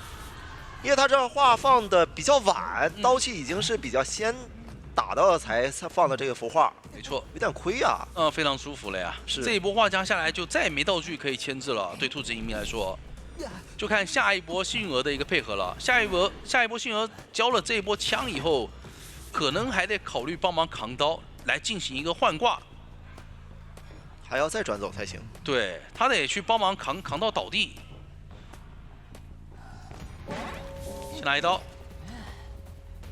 把枪想要再等一等，对，想帮忙拉扯一下身位控制，哎，但这边吸过来，还行，帮忙扛到了，打到了迅儿身上，那只能再陪伴他最后的10秒钟了。但阿策这边保不了啊，这个枪得提前交啊，不交不行啊，不交的话一定会倒地。交了，提前交，但是兔子一鸣手上是还有能量点的，继续一个远袭，一个吹强风，又拉开了很远的距离。但这个吹的作用并不是特别的大，因为他这边密码机还是比较少。其实现在可以接受换追的，他不换追还想解决无心。他只想打针对了，因为闪现快好了。你如果说其他人再来保的话，他一会就是直接交个闪现过去了。但这个门口是能直接封球啊，给你堵住了。蓄力刀，球是放弃了吗？打到了火灾身上。他这个球刚刚是又回收了。对，就是把气给放掉了。2个球先打，但是密码机快压好了，无所谓。慢慢拖，留个闪现，开门战终结。只要不被4跑，兔子移民还是有机会的。要直接亮，然后现在还必须要接着保。是的，帮忙扛刀。卡梦是直接冲了过来，想帮忙扛刀，不让有一个被挂飞的机会。是，在气囊打断了，顶掉了这个强风。但这刀还得接着帮忙扛到了。是的，但队友气象也得来帮忙啊。前面气囊被无心给利用上了。是。一波强风直接吸了回来，蓄力一刀，那就这里要被挂飞了。是的，只要能完成淘汰，只要能完成淘汰之后 ，GW 这边就可以依靠这个比分，能直接赢下这场比赛胜利了。是的，这一把其实穷者的配合已经是配合的非常好了，但可惜画家他的画几能不能捡起来呢？如果说是能捡起来的话，就能再拿一个净胜分了。能做到吗？非常的极限，是这波只要能冒起来的话，他第2局的净胜分就能拿到手里了。是恭喜 GW 战队获得了本场牵制能力。而且有冒险家在外面的话，其实对于他们的一个破译压力，求生这边来讲嘛，就会小很多。你到了中后期，可能想要去控遗产或者是压一台密码机，比较难去做到。对的。所以说我们真得看一下前期这个，所以说比较难开局就被你给找到。更多可能要去找魔术师了，因为监管者是很害怕找不到以后再去进入追击节奏，可能就晚了。是，所以说一般来说是不敢去赌的。感觉有点想要去找一下冒险家那个位置啊，直接往破船这个方向去了。但是假如没找到的话，代价就比较大了。是，这边耳鸣是已经起了，狗狗的话也是有提前拉走，消了。那这里的话，能不能察觉到其实是有往大门的位置去位移的？而且再往这边靠的话，可能就是救人位给到你这个耳鸣了。回头去找魔术，因为跛脚羊它是等愿力嘛，所以说其实开局逛一会儿，只要给到外面的压力，等到愿力够的时候再进入追击也是不迟的。是，看第一个围龙有没有效果，还是比较谨慎。看一下这边也是进入到了一个很经典的双板区啊，但是好像把自己关在里面了。这边的话好像没有太多的一个拿刀机会。先钻魔术棒，抵挡一下伤害，多了一个加速。是，然后另一块板的话也可以成功进去。八字龙过来，趁魔术棒的冷却能拿到刀吗？假装拆龙，这边还是跟上了一刀。但是前期愿力消耗的比较快，接下来魔术棒好了，交围楼闪现直接击倒，就不再给你牵制下去机会了，不然的话已经是交了4个围龙了。是的，这波击倒的很快，只能说求生者能接受的就是魔术师26空间比较大，对的，后面还有2根魔术棒，大副已经提前过来，脸上准备摇表救人。你看一下这波，因为贴的比较近啊，感觉比较难去拦截一下。而且2个都是这个，这样的话救的比较晚了。对，但还好下来有一个加速。是的，就可能身位没有那么充裕，不过也还好，可以进入到双11的一个位置。看一下这个龙怎么放。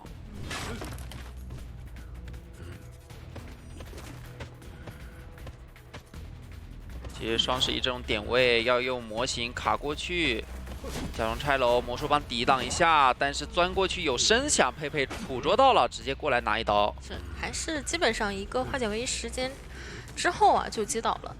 那看一下密码机的话，现在是一个3台多一些，冒险家被通缉到了。是的，心燕这里已经就位了，因为他有化险为夷，准备过来触发，然后拖时间。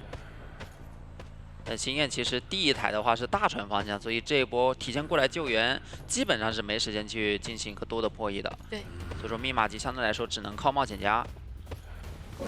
给到一刀。那看一下这边，因为这里伊森手里还有一个魔术棒，还是有自己的个人牵制机会的。交了。心燕也是直接脸上就开始破译了。那冒险家这边应该是能够先挖出来半张树叶。外面的大副也进行了一台新的破译。还是修的分散一点会好一些。海边有2台大船上以及双11这里。大船最远的是大副。这里其实底牌已经提前切过了，去找冒险家吗？还是说要去大船找大副？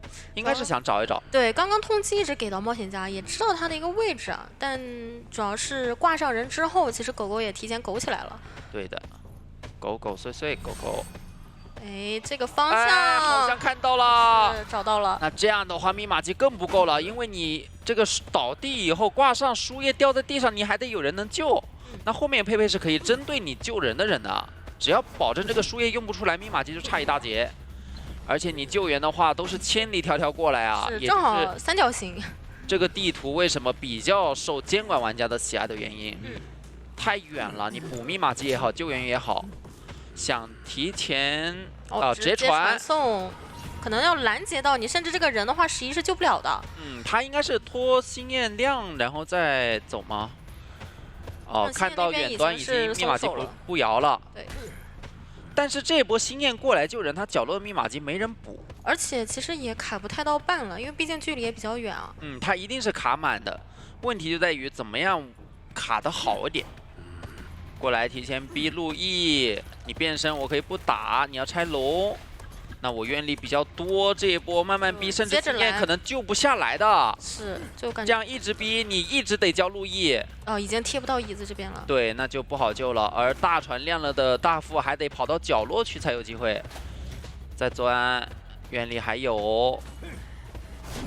哎，这一波被砸头换位换到另一边，手上没愿力，好像有机会吗？血线撑得住吗？前面不太敢救了，不太敢救，也就确实有点极限，很可能远了。走到椅子跟前，人还是淘汰了。那这样木偶师已经没有道具。哎，这个围龙交的不是很好，那还能再撑到下一波40愿力卡位了，有点卡模了，有点。那看到大副的话是在摸道具，因为刚刚2块表已经交掉了，因为他也不太现实说木偶是能撑到从大船破译完再跑到双11。所以选择看能不能摸个针，那后面的话打一个倒地自愈，能不能去拖一拖？虽然冒险家被挂废，但是他的那个遗产还在手上，对，一会儿看能不能自愈以后去捡一捡。毕竟这一局还是很有机会去跑一个的。佩佩看一下这边应该是已经知道你大概的位置了，看到了11。佩佩这个排人感觉进步了很大呀，已经察觉到11的一个行走方向了。一个抽刀。那另外一边的话，其实因为放起来比较晚，而且找到大副的时间也比较快啊，所以说还起不来。那可以先把大副往那边先挂了，然后再去处理心焰。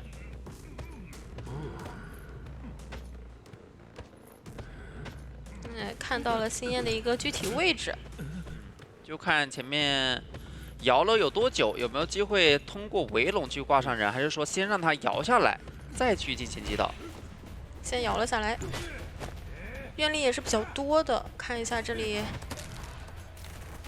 拆完一个还得拆，还有一个，但是椅子面前拆得很快，最后一刀打掉。因为在椅子面前的话，你这个路易持续时间会缩短，那也是 TE 的监管者佩佩的能力的。对的，选出喧嚣。那这一局其实这样说的话，那就是都能追了。是的。像木偶师来讲的话，也没有那么稳定了，因为毕竟在被喧嚣追击的话，其实你很多时候这个路易是摇不出来的。万一被焰火封住技能，难击倒。是的。这样的话也是看一下真真他会不会也是稍微干扰一下，然后去绕回去，还是说我直接就逮到一个就追起来了？我们看一下，直接冲着木的猫猫。开局双重惊喜。是第一下没有命中，第二下命中了，只上到一个惊吓标记。木这种点转一转，所幸是猫猫的木偶师，他只带了化茧为夷，没什么牵制天赋。但也得小心失据是有机会卡掉伤害的。这边提前交出了变身。对，求稳，怕你这个双重惊喜直接叠加2个印记。而且鸟是在看的这边，但是没有给到。感觉这波配合还是出现了点问题，而且木偶师这边也很亏，他直接是掉了2格状态了。是。那后面的话，基本上踢进身位也没有什么操作机会，本身也没有带飞轮这样的天赋。等下波2个印记以后，这个鸟看能不能来木压一波伤害吧。就再看一次。对，一下焰火也给到，就差一个干冰。走位扭掉了。然后这边直接空中飞人过来，还是击倒，因为这一波好像先知就没有要看的一个意图了。可能是留到后面，比如说守墓人套上化险为夷以后，看能不能给木偶师一个鸟撑过化险为夷时间，再去叫路易。对，那这波的话，因为调香也是有带一手化险为夷，就近来讲，他也可以去依旧。这里已经卡在2楼，跳下去了。现在鸟是在调香身上，一鸟抵掉一波伤害。交出香水，这波应该是可以无伤救。无伤救的话就很赚了。但这个的话，感觉猫猫就不太好自己撑出来这个。应该就是用化险为夷硬拖时间了，拉远一点了。对，毕竟 T1前面监管者已经4抓，所以他们求生者就是以稳为主，倒到看能不能海边去，挂的久一点吧。对，减速，而且离椅子比较远。守墓人一会儿再进行一波救援，整场对局就只有1个人受伤了。对，主要第一波的话，神坠这里也是一个无伤救，还是很赚的。看到李宝已经是贴过来，而且通缉也是没有给到守墓人的。不过这里真真他的一个意识非常好啊，直接是知道了你卡的一个位置，那就交个铲求稳。这个位置还是能稍微卡卡血的。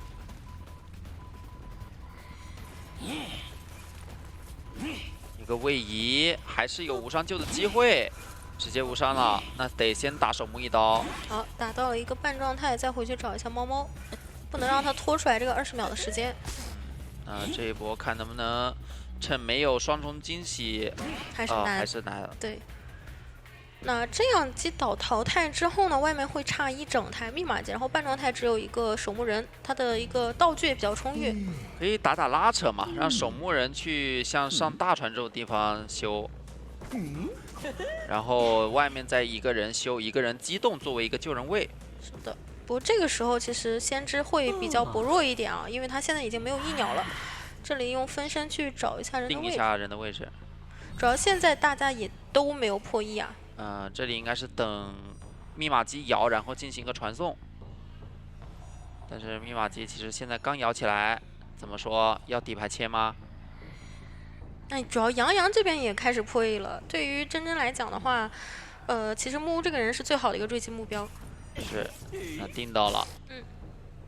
2台都是22的一个进度。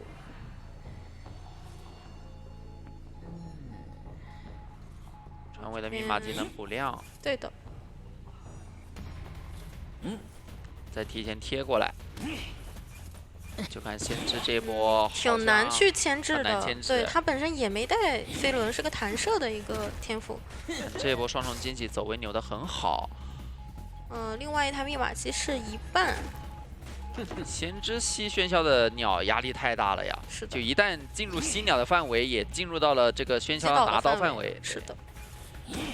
过板，好，这波干冰最后上道，调香师已经来到了近点，只要进行救援。就看一下他会不会去预判调香师没回攻反招这个事儿了。而且先知其实是有的。这一波的话是可以直接管到小门。直接传，守墓人还有一个铲。但也很危险啊。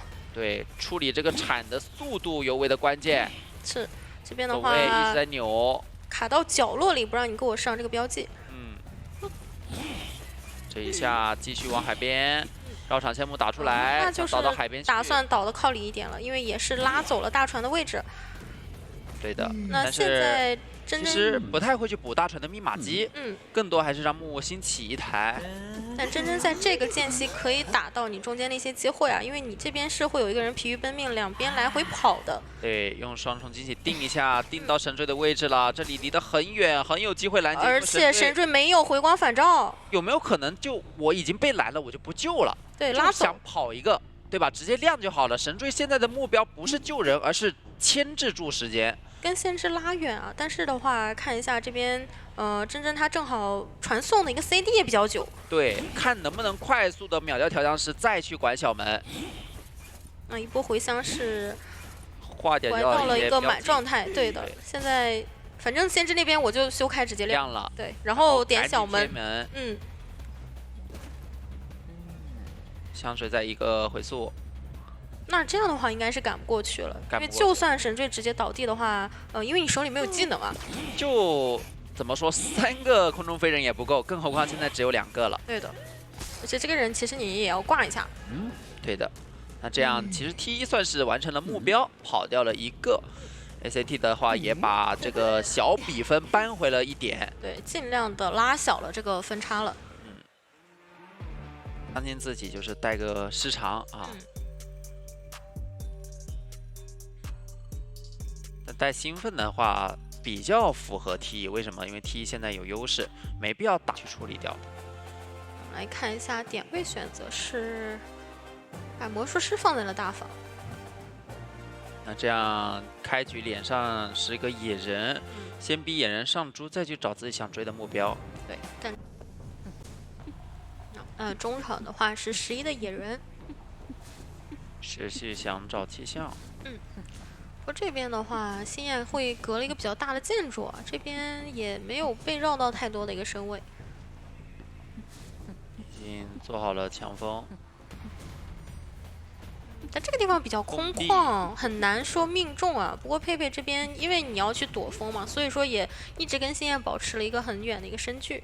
走空地前置。哦，这个交得非常漂亮，是有十足的把握啊，才把自己的一个道具给交出去。但同样架在这个板区，好消息是回速没了，有个弹射拉开距离，还是空地。看一下下一个强风能不能命中，一直走空地。想断隐约拿刀，但是这个强风命中以后，回速再刷新 ZD， 来到脸上，这一波有一个窗弹，还是能进板，能进板。哎呦，过板刀换状态了。是的，那这样的话就比较难受，因为这个时候技能已经好了，可以闪现快速击倒。趁下板的一个后摇，开局1分钟击倒，外面的密码机加起来其实才2台不到，1台半，3个半台。那野人的话就在脸上，可以直接逼出去，让他快点进行一个救援啊！先把板给踩掉，因为看到野人已经上猪了。其实就看一会儿小说家破译完1台以后，或者是2救，应该是让2救，因为带了化险为夷，如果残状态了，后面没办法触发第2个化险为夷。这一波救援应该是没什么太大问题的。想摊野人双脑吗？看了一眼，应该是不摊，怕这个气象丢起来。你毕竟他刚刚道具也没有交完。前期节奏已经是比较紧凑的。那就小说家2救，然后看能不能保一保人吧。密码机差的是比较多的，甚至来说小说家没有办法就是牺牲自己去保那种，太危险了。就对，这如果是这样的一个进度，就算我换挂也是完全不亏的。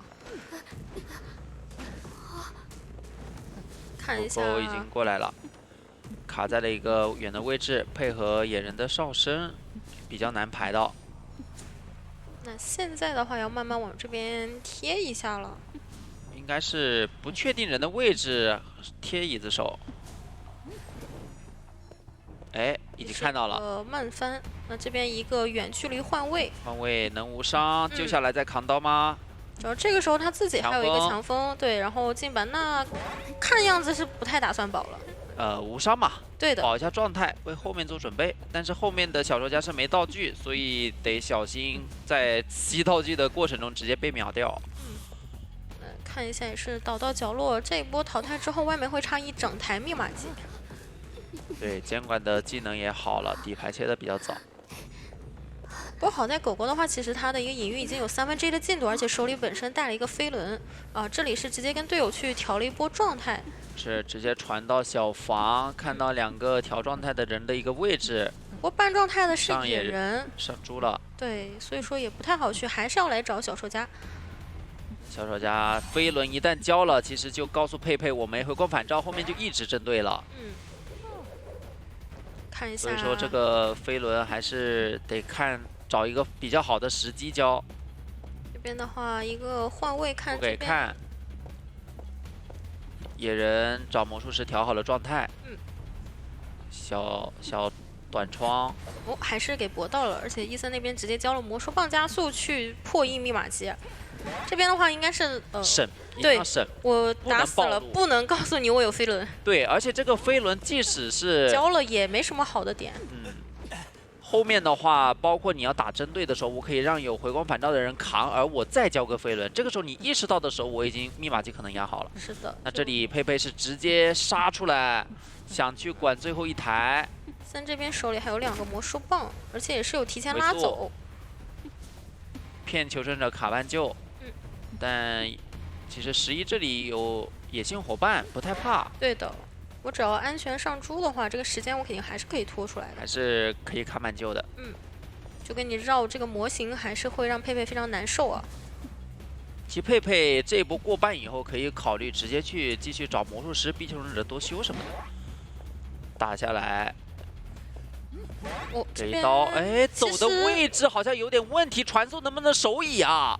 就不敢太了了，得拖压好密码机，对，倒地量。但是这个小说家有点撑不住了，快！淘汰进度也蛮极限的，可以压好，然后呢，直接扯亮了，飞了这个人。哎呦，那现在的话，他野性伙伴刚刚也是被打掉了，所以说这个地方他自己也是没法撑住的。是，但是传送交了，就看能不能快速的去往魔术边。这里离门很近，离门很近，伊森这边也不敢点，得去拖野人自愈，往后撤先。得撑比较久的时间，野人即使自愈了，走到另一个门也需要很大的时间。对，而且那个时候其实佩佩他手语技能要好了。回溯，他是想着先挂野人，因为已经把魔术师逼得离门很远了。挂了野人以后再去管门，看一下时间赛跑，这边椅子好像比较远。比较远，因为刚刚是被小说家给做掉了。那应该是能点开跑一个。是的。哎，再放下来。这样野人有没有机会一会摇一下上野性伙伴呢？看他能不能摇一下吧。我觉得自愈还是会比较难。那就先慢慢爬，附近还没有椅子，爬离椅子就行。拖到挽留结束，只要有机会摇下来，奇猪是很大概率跳地窖的，或者走门就行。甚至伊森过来帮扛一下，如果挽留结束的话，因为现在佩佩的话不太敢去牵他了。是。刚刚是被摇了比较久的一个时间。趁挽留还在。这波，即使摇下来，你上猪我也能挽留一刀把野性伙伴打没。但是这个速度是率先起来的，看一下咱们能不还是做不到。断影院拿就行了。是的，断影院拿到。而且刚刚的位置的话，其实只有走门比较现实啊，不然的话都离地窖很远。太远了。那也是。但主要是有祭司在啊，你就算不追他，你追其他人的话，大概率也会有比较多的一个辅助洞在。野人有一种对付小丑的方法，就是一旦队友吃狙以后，我无论16、26后，野人就一波，其实2个化险为夷套上的话，就能拖很久的时间了。再加上这把有祭司在，其实就好开局还是先找小竹笋。但是这边猫猫它刷在了2楼下，那没太有时间把灵柩给放到楼上了。前提是先把灵柩的距离拉开啊，先拉开距离再说。这里的话应该没太看到他的一个脚印，现在人已经拉远了。他以为在2楼，发现没耳鸣，赶紧掉头。杨洋也得担心一下。是。小丑的话，前期大家真的不太着急破1啊，还是说要安全度过前期的几个无限剧会比较好。是。去逼一下野人上猪。一上猪马上掉头。对的，那这边小房在2楼等着了。对的，也很难有什么机会啊。哦呦，这个原地螺旋钻洞很秀。2楼。但是前期还得装个无限剧。抓神坠，闪现好了，提前打了个小洞，那这个小洞可以先钻，钻了以后再起剧。主要刚刚还没有开始拉剧啊，那现在手里还有一个洞的。得钻啊，只能钻啊，事已至此，再拖下去，开弓没有回头箭了。是的，那这里杨洋空军已经是再来一杆枪给架住好了，怎么说？剧到了空军，那自己是一个弹射，后面有闪现有剧，看这杆枪怎么说了，也没有飞轮的。红猫猫前期往杨洋这边拉点，可能是看到了，直接上了灵柩。对的，给他画好了。闪剧。没有交枪的一个机会。这一波其实打下来干扰的还是比较多的，因为人均都没太敢修嘛。这波可以先反，对，先反，再画一个无限锯，准备去大防，无敌时间看能不能找个比较安全点去化解掉这一波无限锯的点位。对，主要小丑他是没有闪现，而且这边的话，杨洋手里还有枪的。2楼那个无敌板能进吗？是选择了直接跳下去。哇，这个熟练度真练了。就感觉杨洋说：“我看看你能不能丝滑的下楼啊。”那这里微窗博弈一下，应该。然后怎么说？想躲枪。这个枪还是晚了一步。对，主要真真他一直在回血嘛，对于杨洋来讲也不太敢贸然去开，但后面还是被真真给骗到了。就后面再开就为时已晚了。对，身位已经拉近了。那这里手上有很多钻头，密码机其实加起来也就接近3台多。主要这一波救援还是比较有压力的。看一下李宝，要不干脆卖了吧，没什么拯救价值。就是你救了他，没道具，没有飞轮，化险为夷拖的时间其实还不如你调状态上个钻头。是的，感觉保无伤会比较好。应该是对。你20秒不足以摸起来一个上过钻的人啊！哎，起个猪，小青被打断，再去找猫猫。现在其实入殓师就很危险了，飞轮必须顶掉这个锯，不然很有可能快速被击倒，把这个大洞先锯了。就感觉可能怕你前面祭司吗？牵制完了之后，最后再钻大洞，其实真真这边比较难受。猫猫在一个窄道，如果你敢锯无限锯来找我，我是很大概率飞轮能够一个死角卡掉你的无限锯的。这边是有点要骗啊，把猫猫给骗出来了，想要回去破1，那这个点的话，感觉就没有刚刚好了。对，直接锯到。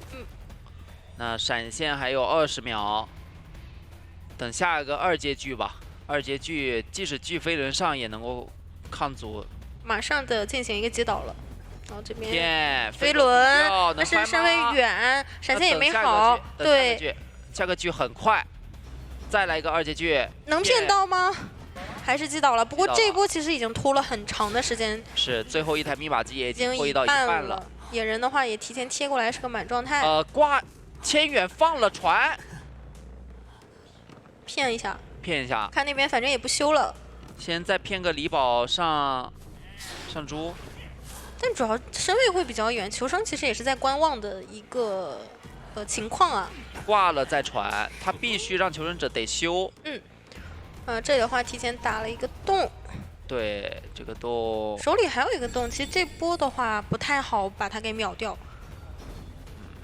上下洞，那这个洞就很难钻了呀。是，就留给你转弯的一个区域太狭小了。对你上下洞你没办法去钻的情况下。锯子就10秒冷却啊！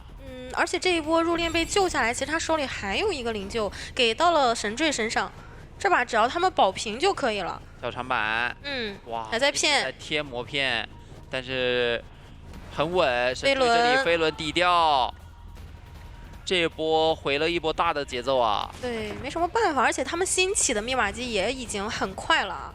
这个人如果再溜一会儿的话，其实都不用救了。但这一波灵柩给到神坠，其实真真九这里并没有说我很死抓神坠的。看一下现在能不能找到猫猫，找到猫猫这里是半状态，并且是没有灵柩的状态。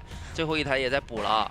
不过主要是因为神坠它没有这个回光返照，对，想用这个灵柩给它起一个替代作用。而且它更敢抗压了。是的。本身它的道具是现在最能克制到你拉锯的一个状态。这能秀到吗？先捡一下无限锯。能秀到猫猫位置吗？猫猫位置还是太神秘了。对，主要神坠它一直在你脸上跑来跑去。野人也修得快，跟那台大遗产一样多了。上个猪，那只能哑火回头，再骗。但是骗下来，不过好在它是个满状态。另一边密码机也快了，就看是击倒先还是压好先了。对，但是好像是压好了。对，可以压好了。直接亮呗。不用犹豫了，直接亮。一拉锯就直接亮了。祭司可以在中间策应，入殓师已经贴门了。手里传送是好了的，没有挽留。如果不去管门，现在其实他只能抓猫猫。对，抓其他人要3跑了的。野人脸上有地窖，祭司的话你拦不住的。先给到平地刀，看能不能给到。入殓师其实还有飞轮。那这一波的话，就是选择我硬扛下来啊，因为你已经把传送给交了，这把只要保平就可以了。另外一边门已经点上了，对，保平就赢了。我就倒角落。那这里倒了也得挂，又没有道具再去另一个门了。没有时间了，只能挂上毛毛。那挂上以后，另外一边2个人也是直接出门。对的。那最终一个平局，也是恭喜 TE 2比0直接结束比赛。是的，拿下胜利。感觉到他们相较于上一周来看的话，其实整体的状态提升的都非常不错，无论是监管还是求生这边，监管。